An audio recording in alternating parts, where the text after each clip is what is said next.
Spoiler alert for both Security Breach and the DLC Ruin. You have been warned. So I recently played the new FNAF Ruin DLC, and originally I was going to make a video on how the DLC didn't make any sense. But as I collected my thoughts and revisited certain scenes, I think I accidentally figured out the lore of the game. Now that that's out of the way, let's get started.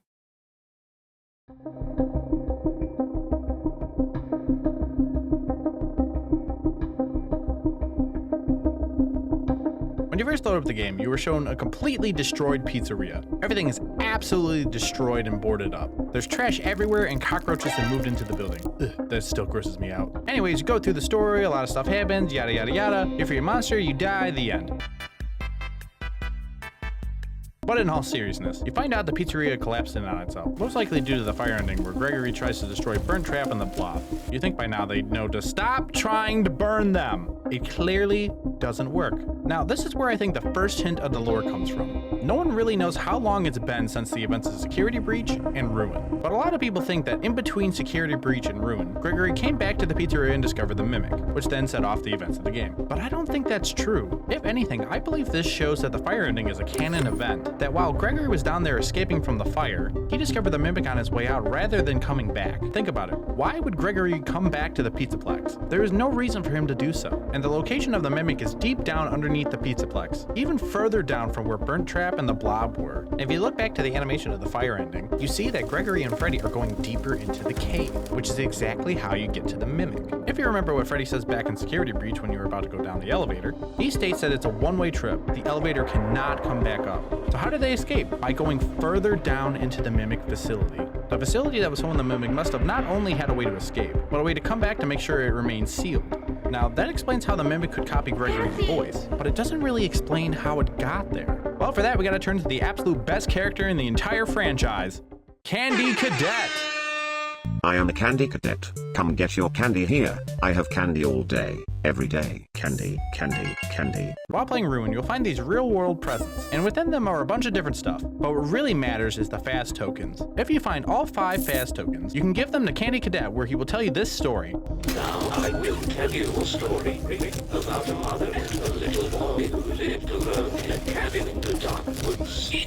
There was a monster in the woods, but the mother caught it and kept it locked in the basement. The monster always made scary noises at night, but the mother would tell the boy not to worry because it could never get out. Then she would sing the boy a lullaby to sleep. One day, the monster stopped prowling and instead listened and learned the lullaby.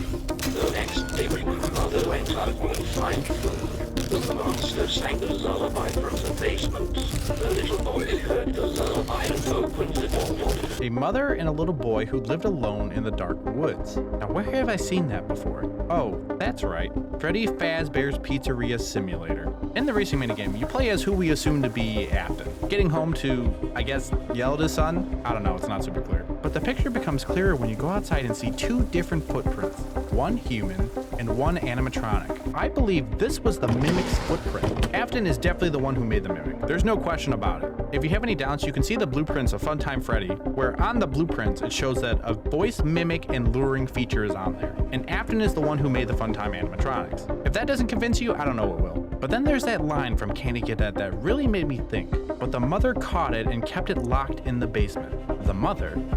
Afton's wife? Why would she have anything to do with this? Well, this is where I take a piece of one of MatPat's theories. In his final video of his Ultimate FNAF timeline, he suggests that Afton's wife takes over the company and continues on from there. And you know what? That makes sense. For someone to catch an animatronic, they themselves have to know about it and how to trick it. I mean, just look at what happens when regular people who don't know anything about them interact with them.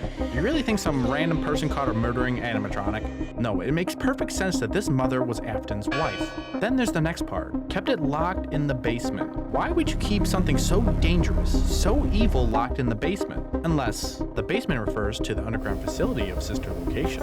When you find the Mimic, it is literally walled in by thick cement walls. You can't just throw something like that in a regular basement and expect it not to get out. But if this was Afton's house, his basement is the secret facility of the sister location, the perfect place to keep it. That is, unless someone lets it out. They make it sound like the son ran off somewhere that he always goes to. But if that's the case, why would the window be broken? Why not just walk out the front door or climb out the window? A broken window indicates violence or urgency. I think that this whole minigame shows the scene of these events taking place. But then the real question is, what happened after that? How did the mimic end up buried underneath the megaplex? Well, this all goes back to the mother, Afton's wife. She's in charge now. She's running the Fazbear Company, because we all know what happened to Afton. Now, she probably knew about all the different kinds of animatronics Afton was making, but I don't believe she knew about the murders. I mean, unless she was a murdering psychopath herself. Most wives wouldn't be okay with your spouse murdering a bunch of children, but maybe that's just me. If you look at it from that perspective, that she's trying to right the wrongs of her husband, it starts to make a little more sense. She made the Mega Pizzeria. She used it to not only bury the old franchise that murdered children, but also bury the mimic, deep down to a place no one could get to it. And that's what the new animatronics were for, security. I don't know if it was just me, but it didn't really seem like the animatronics were being used to murder children. And that's exactly what was proven in Ruin. In the DLC Ruin, there was a lot of emphasis on Roxy. Roxy being the main character Cassie's favorite animatronic. But I think there's more to Roxy than meets the eye. In the main game as Security Breach, you find out that Roxy has eyes that can see through walls. And when you give them the Freddy, you can see all the secret presents scattered throughout the pizzeria. However, why would animatronics need to see through walls? Well, it would make a lot more sense for security to make sure that people don't go where they're not supposed to, including rooms that would take you to a monster. It goes even further than that though. The only way to get to Burnt Trap and the Mimic is through Roxy Raceway. Roxy is the last line of defense. Roxy was designed to protect the children, but also guard for the monsters. She wasn't programmed to harm anyone. Just look at the scene from the DLC Ruin. Roxy grabs Cassie thinking it's an intruder. Now you can argue that she thinks it's Gregory, and she's trying to hurt Gregory, but Gregory wasn't on the list of customers that day, and he was still at the pizzeria past closing hours. In her eyes, he's an intruder. Once Roxy realized who Cassie was, her system had an error. Roxy truly is the most important animatronic of this pizzeria. That's why the Mimic had you shut her down. She was the last obstacle stopping him from leaving.